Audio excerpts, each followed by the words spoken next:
সকালবেলায় আমার খাঁচা থেকে বড় পাখিটাকে বের করার পর থেকে ও আর আমার কাছে আসতেছে না। অনেক চেষ্টা করছি ধরার, কিন্তু ধরতে পারিনি। এখনো ওই যে গাছের মাথায় বসে আছি ভাই, একটু দেখাই। মানে বেশি কাছাকাছি গেলে ও উড়ে যাবে।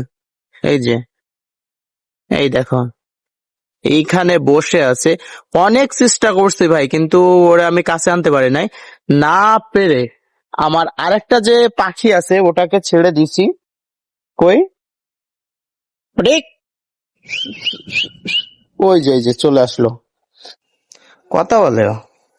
হ্যাঁ, সব রকম বলতে রে, তো স্যুপ হয়ে গেছে স্কিমত। ওই সকালবেলায় উঠে আমার বাইক নিয়ে আসে একটা ওইডি ডাক পেনে, রাফি রাফি রাফি কই। তারপর আল্লাহু আম্মু।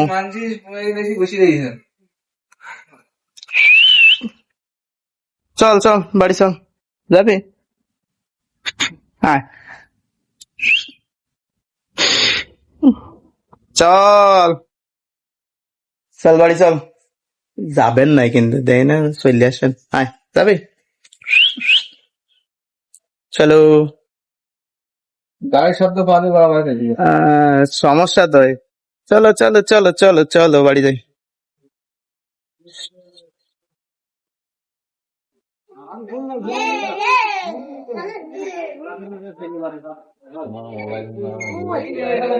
তো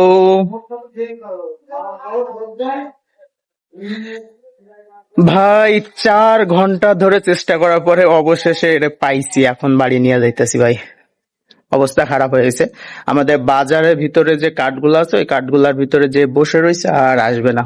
তো অনেক চেষ্টার পরে এরা নিয়ে আসছি আর কি। যাওয়ার পরে অনেক চেষ্টা করছি, তারপর কাঁধে আসছে। আর এখন কাঠগোলায় বসেছিল যাই।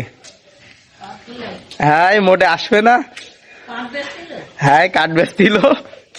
চল, কাঠ বেচা শেষ, এখন যাই দিবে খাঁচার মধ্যে। তুই আজকে সকাল ধরে মেলা প্যারা দিছিস বাবা রে।